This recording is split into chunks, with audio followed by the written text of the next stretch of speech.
जितने भी हमने अध्याय देखे हैं, जिन जिन ने भी बालाजी के चरण पकड़े हैं, आज तक वो हनुमान जी के चरणों से कोई भी व्यक्ति खाली हाथ नहीं गया। अभी हम बाहर थे, हनुमान जी के ऊपर पुस्तक लिख रहे थे, तो हमने जब बहुत रिसर्च की तब पाया तो केवल भारत के लोगों पर हनुमान जी की कृपा नहीं है। अब तो एक समय ऐसा था सन 1900 के दशक का, जब इस धरती पर एक और परम हनुमान भक्त हुए सन्यासी बाबा की तरह, जिनको सब लोग जानते हैं, बाबा नीम करोली। और वो भी सन्यासी बाबा की तरह बहुत प्रकाशित और सिद्ध महात्मा हुए। और आपको सुनकर बड़ा आश्चर्य होगा कि उन्होंने अपने जीवन काल में भारत के लोगों को तो हनुमान जी से जोड़ा।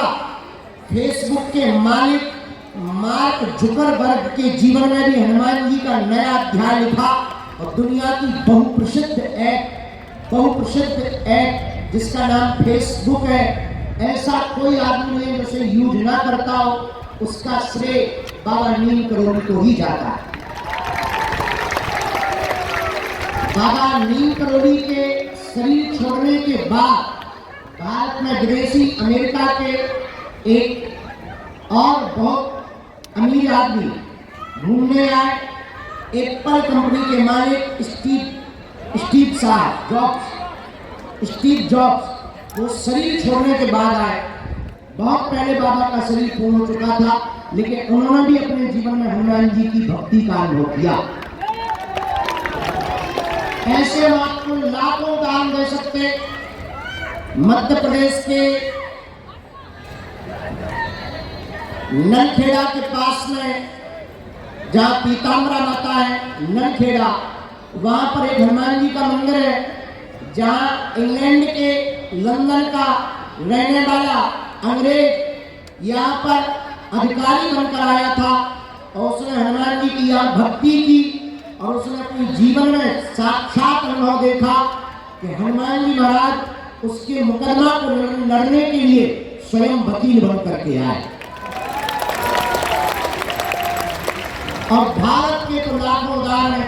कभी हमको कोई सज्जन मिले, उन्होंने कहा कि हम घर से चले थे भागकर, छोटा बच्चा ही है 22-23 साल का, हमको कल मिला रात को बाहर, हम परिक्रमा लगा रहे थे तो देख रहे थे, वो बालक मिला, हमने पूछा क्या बात है, उसने कहा कि हम अकेले चले, घर से भाग कर आए, क्योंकि उसके घर वाले नास्तिक हैं, वो हनुमान जी को या किसी भी प्रकार की बाबागिरी में पड़वाना नहीं चाहते। उसने कहा कि हम घर से भाग कर आए, जेब में फूटी कौड़ी नहीं, और उसका कहना है कि जब हमने फरीदाबाद में आकर बस पकड़ी तब एक बूढ़ा आदमी हमारे साथ दिल्ली काले खां तक आया, हमको 2000 रुपया भी दे गया, हमारी बस की टिकट भी करवा गया, न परिचय पूछा न पता बताया, और वो रुपया देकर चला गया। वो बालक साथ कुशल बागेश्वर धाम आ गया। ऐसे में बहुत से उदाहरण पूरे भारत के देखे, ऐसे बहुत से उदाहरण हमने पूरी दुनिया के देखे कि कलयुग में एकमात्र देवता हनुमान जी है। और मेरे पागलों, अगर तुम हनुमान जी के चरणों को पकड़ लोगे, हनुमान जी की भक्ति को पकड़ लोगे, हम तुम्हें दावे के साथ कह सकते हैं दुनिया में कभी भी तुमको पीछे मुड़ करके नहीं देखना पड़ेगा।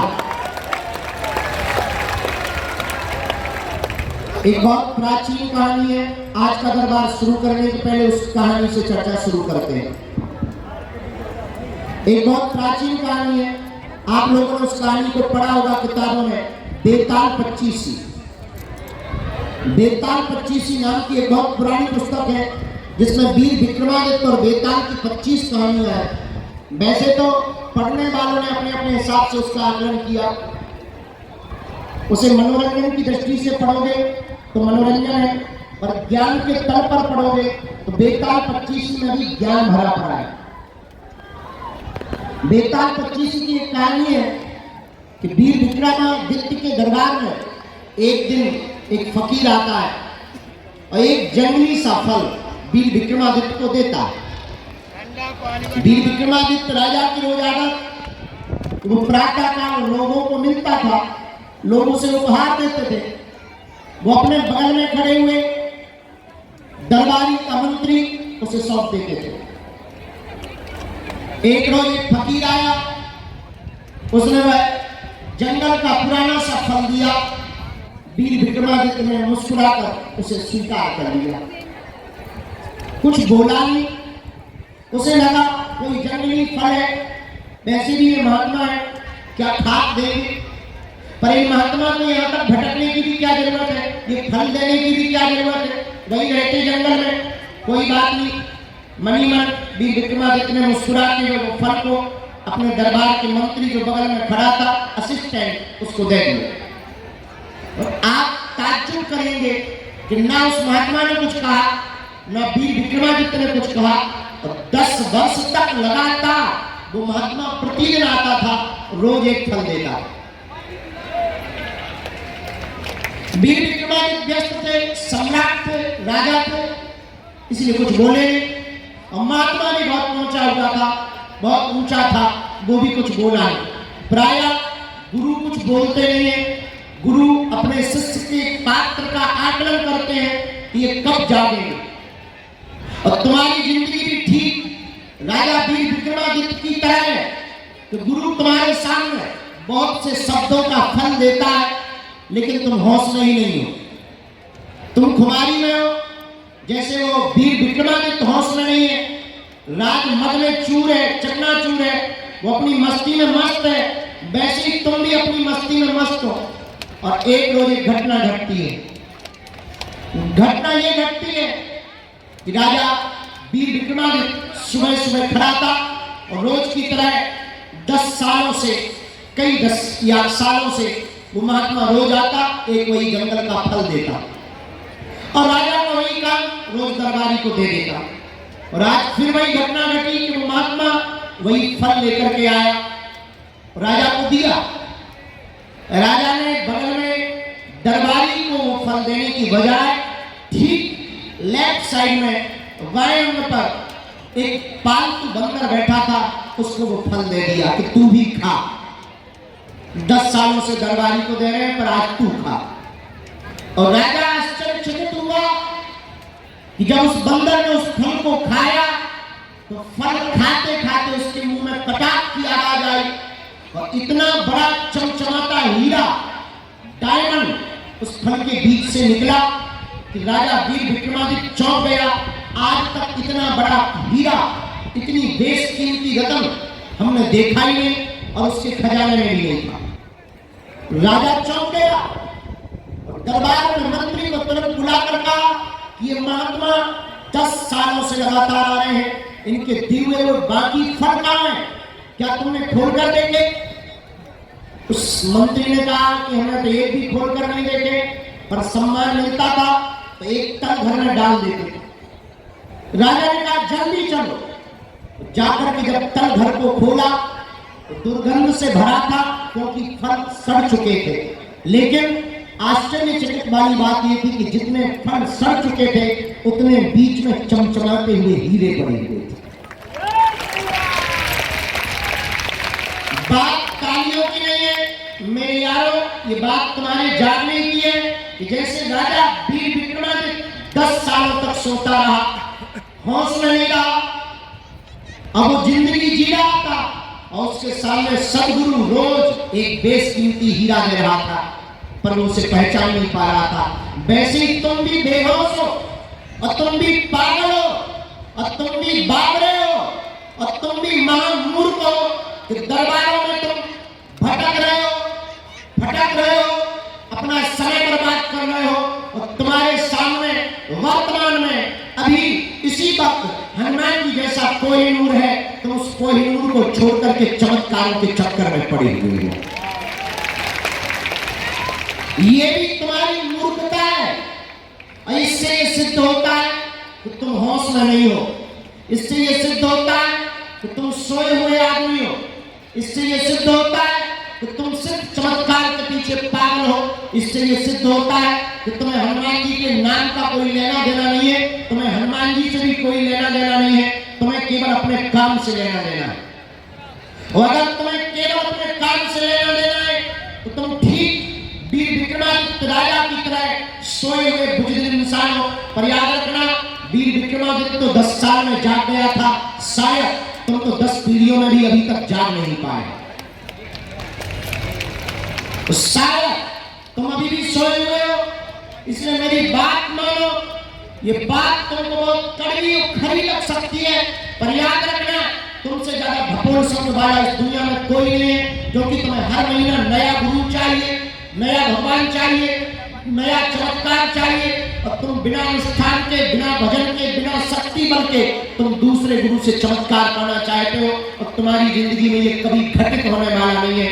याद रखना, राम हो, कृष्ण हो या गौतम बुद्ध, सबको लड़ने पड़ते हैं अपने अपने युद्ध।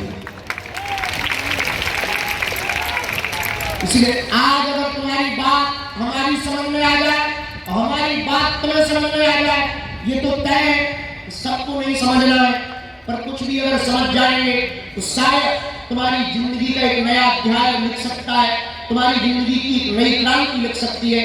याद रखना, हम भी तुम्हारी तरह इस दरबार में कुछ मांगने आए थे, हम भी तुम्हारी तरह याचना करने आए थे। कल हमारे बीच में हमारे एक बहुत प्रिय मित्र और भारत के बहुत ही एजुकेटेड मैन, वर्तमान में मेंबर ऑफ पार्लियामेंट है, वो हमसे मिलने आए और वो टीवियों पर बहुत ललकार करके खूंखार ग्लोबली तर्क रखते हैं, पूरे विश्व का बहुत नॉलेज रखते हैं, ज्ञान रखते हैं। ऐसे हमारे प्रिय मित्र सुधांशु त्रिवेदी जी आए थे। कल हम उनके साथ लगभग 2.5 घंटे तक बैठे और यही चर्चा चल रही थी कि भारत के लिए अब क्या करना चाहिए और हमें भारत को विश्व गुरु कैसे बनाना चाहिए। और हम दोनों मिलकर के बहुत कुछ घर्षण कर रहे थे, बहुत कुछ चर्चा कर रहे थे। तब हमने उनको बातों बातों में मंदिर पर ले गए। हमने कहा, अगर तुम्हारी रजा हो तो मैं तुम्हारे साथ मंदिर जाना चाहता हूँ। हमने दर्शन भी नहीं किए थे, कल आए थे, दरबार में बैठ गए थे, उनके साथ मंदिर पर चढ़े।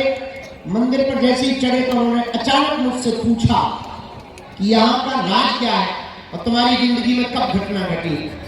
प्रिय, बताने की कृपा करें।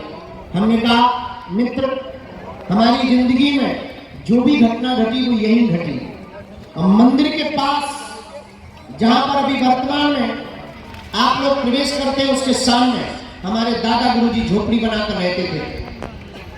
उनको बुंदेलखंड में बप्पा कहते हैं, आपकी भाषा में दादाजी कहते हैं, अंग्रेजी में ग्रैंडफादर कहते हैं। वो भी यहां बैठे थे। तुम जैसे याचना लेकर आए, तुम जैसे अर्जी लेकर आए, तुम जैसे समस्या लेकर आए, तुम जैसे निवारण पाने आए, तुम जैसे परेशान होकर आए, हम भी एक दिन तुम्हारी तरह यहाँ आए थे और हम भी कुछ मांगने ही आए थे। ये बिल्कुल भी मत सोचना कि हम कुछ डिफरेंट मांगने आए थे। हम भी तुम्हारी तरह, और हमारी सोच तो तुमसे भी घटिया थी। हमारी मांग ये थी कि 3 दिन से भोजन नहीं हुआ, पिताजी कुछ करते नहीं है। हमारी माँ ने हमें सिखा के भेजा था कि तुम्हारे दादा गुरुजी बहुत पहुंचे हुए इंसान है, चमत्कारी है। वो आंख बंद करके कुछ भी बता देते हैं। जरा जाओ, पूछ के आओ, जमीन का गड़ा हुआ अगर धन बता दे तो मजा आ जाएगा। और हम भी तुम्हारी तरह गए।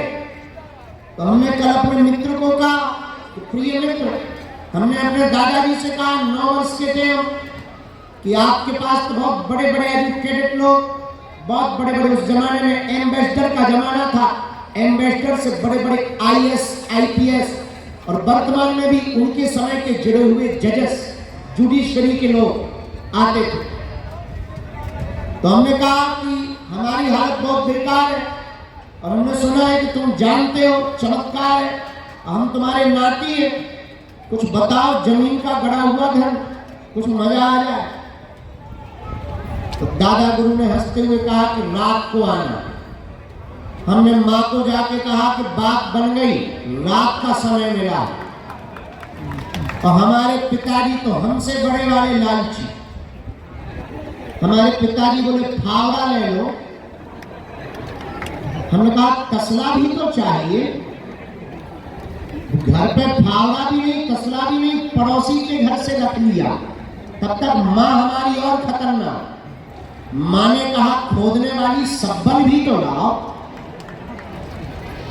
तब तक हमने कहा कि मान लो ज्यादा गहरे में धन हुआ, फिर पिताजी बोले जेसीबी बुलाएंगे। तैयारी हो गई और अकेले रात को 9 साढ़े 9 बजे पगडंडी थी, कोई उजाला नहीं था, यहाँ जंगल था, बरसात की रात थी, टिम टिम टिम करके बारिश हो रही थी। बगल में ही जो तालाब है वो पहले भी था तो ये भरा हुआ था और बहुत ज्यादा से जीव जंतु बोल रहे थे, मेढक बोल रहे थे, आवाजें तरह तरह की आ रही थी और तरह तरह की आवाजों में हम अकेले पगडंडी में ऊपर झोपड़ी के पास पहुंच गए। दीपक जल रहा था और वो सदगुरु हमारा बैठा था, ज्वाला जल रही थी, अग्नि जल रही थी, धुआं रमा हुआ था, लंबी दाढ़ी, ये बड़ी बड़ी आंखें और काल एकदम चमकदार चेहरा, दाढ़ी मूंछ भरी हुई, मुस्कुराता हुआ झूले पर बैठा हुआ हमारा सदगुरु बोला आ गए। हमने कहा आ गए और फावड़ा भी ले आए। बोलो कहाँ खोदना। और सदगुरु तो सदगुरु है। मुस्कुराते हुए कहा नहाया है? उनका सुबह नहाया, अभी नहाओ। पुराना समय, बच्चे ही थे, 9 साल के थे। नीचे आए, हैंडपंप में स्नान किया, फटी हुई तौलिया थी, कपड़े एक जोड़ी थे, फटी हुई तौलिया बांध ली, ठंड लग रही थी, जाके धुआं के पास तापने लगे। उसी रात 12:30 बजे हमारी जिंदगी में घटना घटी। हम धन मांगने आए थे, अर्जी लगाने आए थे, अर्जी लगवाने वाले बन गए।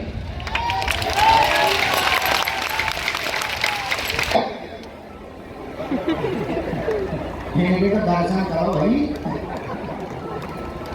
नहीं हनुमान जी तुम्हें भी पहली अर्जी लगी वालों की, कैंसर वाले बैठे, लंगड़ा बैठे, उन्हें जो सुना यूनानी के चक्कर में है सन्यासी का कोई काम नहीं बचो। कहाँ से लो माइक, दोनों हाथ उठा के बोलो बागेश्वर धाम की।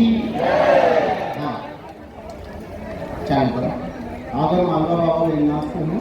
हाँ एमपी आगर मालवा को आपको पहले बताते हैं कि वेदनाथ धाम में वहाँ से ही प्रॉब्लम।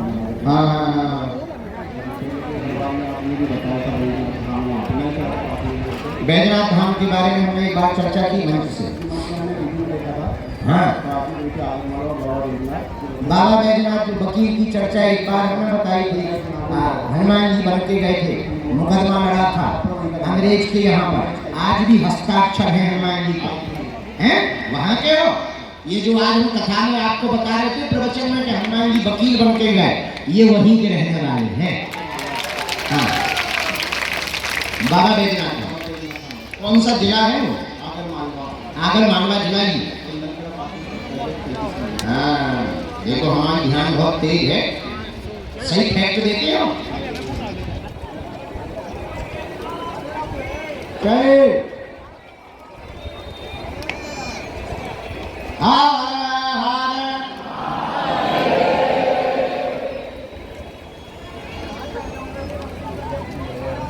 सन्यासी बाबा की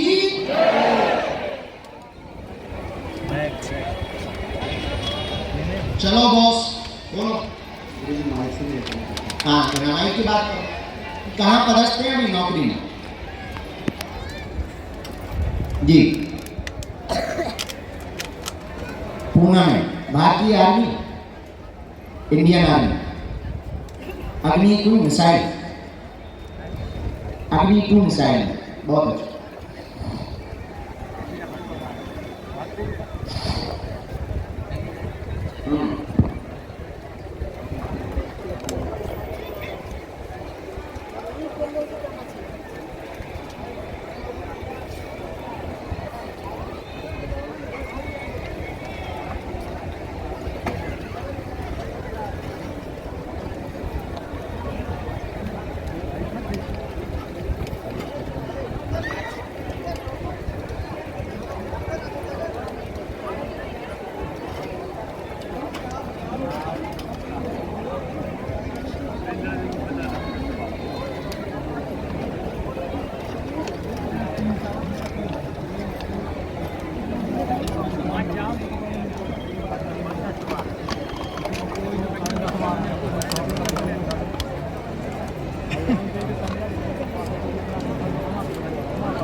ब्रेन व दिमाग को बांध दिया गया, गंदी प्रेत बाधा का प्रभाव है, वह प्रभाव पूरे शरीर में बन गया है, पूरे शरीर को जकड़ लिया है, हवस करती है, बहुत शिकार बनाती है, शरीर पर पूरे अंग अंग को अपने कब्जे में कर लिया है। स्त्री की आत्मा है, आत्महत्या हुई है, उसमें साथ में उसका मर्डर हुआ है, जिस कारण से वह आतृप्त आत्मा है, आतृप्त आत्मा है, वह मुक्त नहीं होना चाहती है, बंध जाएगी, तुम्हारा बाल बांका नहीं करेगी, यहीं पर उसे बांध दिया जाएगा, चिंता ना करें, आशीर्वाद है।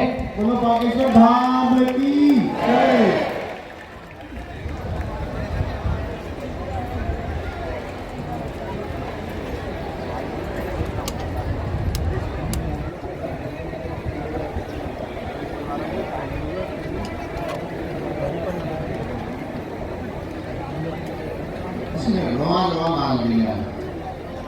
आप सामने बैठेंगे मुट्ठी बांधकर नीचे में, और दो उपाय आपको भी करने चाहिए। सरसों के तेल का चोला हनुमान जी को चढ़वाना है, चोला बोले तो सिंदूर, ये उपाय केवल आपको करना है। सरसों के तेल का चोला हनुमान जी को 9 शनिवार चढ़वाना है, उनके चरणों का पीना भी है, सर्वांग में लगाना भी, पूरे शरीर में हल्का हल्का छींटा, हाँ उनके चरणों का छींटा डालना है, पैरों पे नहीं, बाकी डालना है, सिर पे तो डालना ही है। बाकी उपाय हम करते हैं, यह जो अनजान अतृप्त आत्मा है, अनजान है, इससे तुम्हारा कोई परिचय नहीं, इससे कोई लेना देना भी नहीं तुम्हारा, क्योंकि ये नौकरी में ही तुमको मिल गई अचानक, जहाँ तुम लास्ट नौकरी कर रहे थे, रात के समय से अचानक हमला किया, माइक ले लो आप, रात को समय किया, हाँ ये अतृप्त घूम रही थी, इसको कोई पुरुष चाहिए था, ये लगातार घूम रही थी, और इसकी हत्या हुई है बर्बरता के साथ, सता करके हत्या हुई है, सता करके इसकी हत्या हुई है, इसलिए ये आतृप्त घूम रही है, इसकी मुक्ति करवा दी जाएगी। आप बिल्कुल भी चिंता ना करें, और तुम्हारा जीवन सुरक्षित रहेगा, बार बार का यह आत्मा नहीं कर पाएगी, आशीर्वाद है। धाम सरकार की, सन्यासी बाबा की, बाबा गुरु की। कोई संदेह? अगला नंबर, जब तक अगली अर्जी लगे तब तक हम सन्यासी बाबा की प्रेरणा अनुसार आप जाएं। आप बैठ जाएंगी माता जी, नहीं तो बाहर पहुंचाएंगे सेवादार। दूसरी अर्जी, सामने में गुलाबी रंग का वस्त्र पहने हुए बहन जी खड़ी हुई है, जो पीछे मुड़कर अभी देख रही है बच्ची, हाँ जो बैठ गई है, खड़ी हो जा बेटा, तुम्हारी अर्जी स्वीकार हो गई है, आजा। हाँ माता जी के साथ में जो भी साथ में वो लेकर के आ जाओ, यहाँ रेल से अंदर से या सामने से आ जाओ। जी बहन, हाथ में मोबाइल लिए हुए आप आ जाए, आप माइक में, क्या नाम है? शिवानी, आप बाहर रोड पर जो थी वही है, पहली बार आई? तो यहाँ आपने किसी को नाम बताया क्या? तो हमें कैसे पता लगा?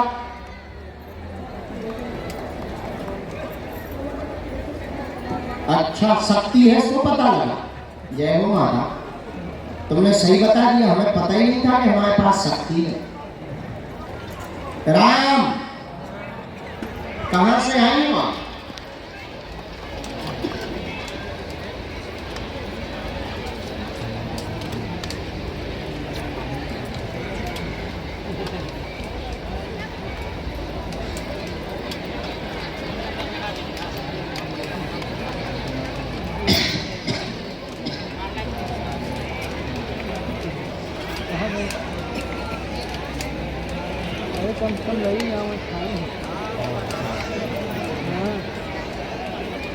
बोलिए, क्या समाधान बालाजी से पाना चाहती हैं?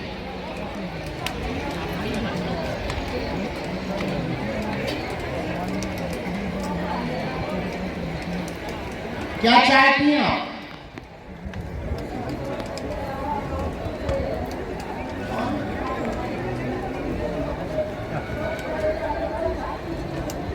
अरे राम, तुम क्या चाहती हैं?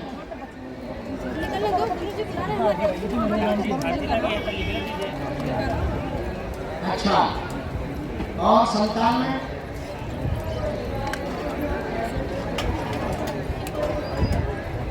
ठीक है, तो संतान भी तो चाहती। ऐसा साथ बोलो, पढ़ो। बहुत परेशान तुम्हारी सासू मां को, शरीर में पीड़ा, नसों में दिक्कत, पैरों में समस्या। माइक से हाँ या ना बोलो। चलने में दिक्कत नहीं, आराम लगेगा, दूसरी संतान का योग बनेगा।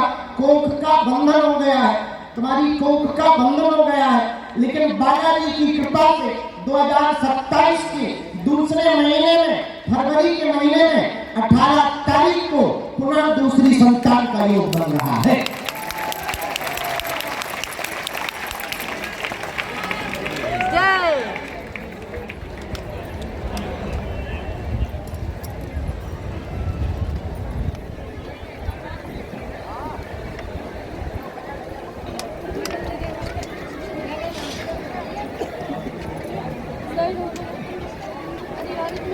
धान की पेशी करनी है, सासू मां को झाड़ा लगेगा, बहुत विचित्र बीमार है, नसों में दिक्कत हो गई, इन्फेक्शन का रोग बन गया है, डॉक्टरी सलाह भी दे दें, हम अभी भभूति देते हैं, आप पेशी करना ना छोड़ें, जाओ, बालाजी तुम्हारी जय जय कर देंगे।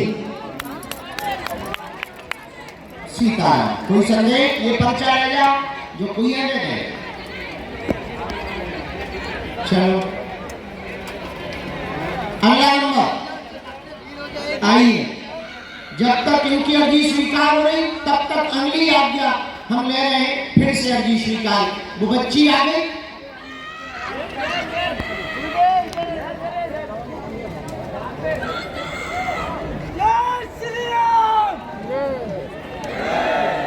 उसके बाद अगली आज्ञा हम गुरु जी की प्रेरणा से राम राम। हाँ, यहाँ गोमुखी लिए हुए विराजमान है, आपकी अर्जी स्वीकार हो गई है, आप खड़े हो जाए, आ जाए जी। आगे वाले तौलिया बांधे हुए, साथ में कोई हो तो लेके आए। दूसरी अर्जी राम, बालाजी सीताराम, गुरु जी सीताराम, नमः पार्वती पते हर हर महादेव। आइए भैया, तब तक आप माइक लो। कहाँ से आए हो? दिल्ली से आए, पहली बार आए? अब ये जो जहाँ है वहाँ तब जाए, पहली बार नहीं अर्जी लग गई। चलो तुम निकल दर्शन कर।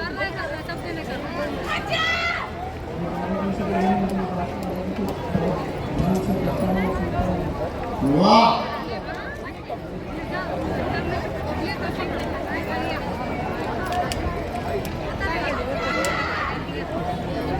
छटनी के बड़े कहाँ रेलगाड़ी ला रहा हो? बैठ भाई, नौटंकी। बैठ जा।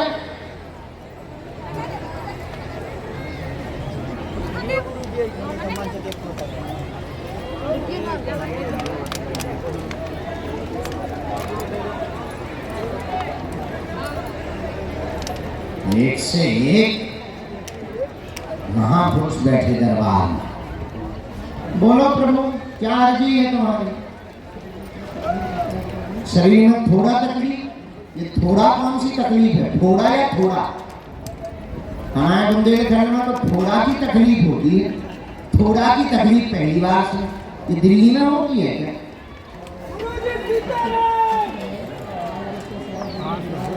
जय हो।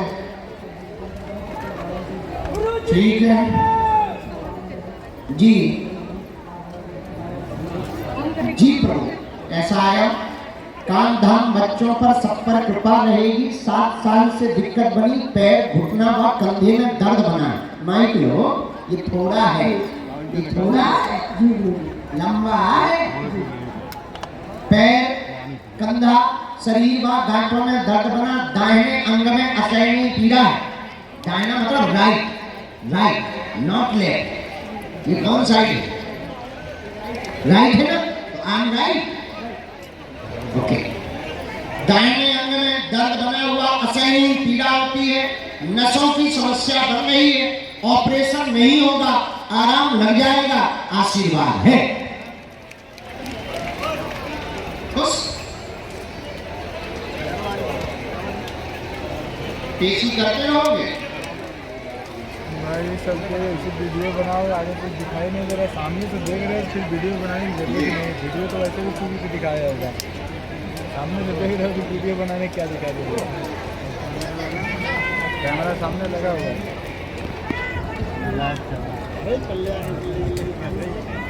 बागेश्वर धाम की जीवन भर जुड़े रहेंगे। नियमित पेशी करना है। झाड़ा हम इसी मंगलवार को लगाएंगे। कोई भी तंत्र बाधा, प्रेत बाधा, कोई भी मारण मोहन उच्चाटन नहीं है, नहीं चक्रों में पड़ना। आज से ही जय जय होगी, जाओ, आशीर्वाद है। अभी भी दर्द है? आप वहां सामने बैठ जाओ जहां वो फौजी आदमी बैठे, हम झाड़ा लगा दें। चलो पधारो। हाँ मेरी बहना, कब आ गई? कल आई बहना? हमारा 4 तारीख को बर्थडे।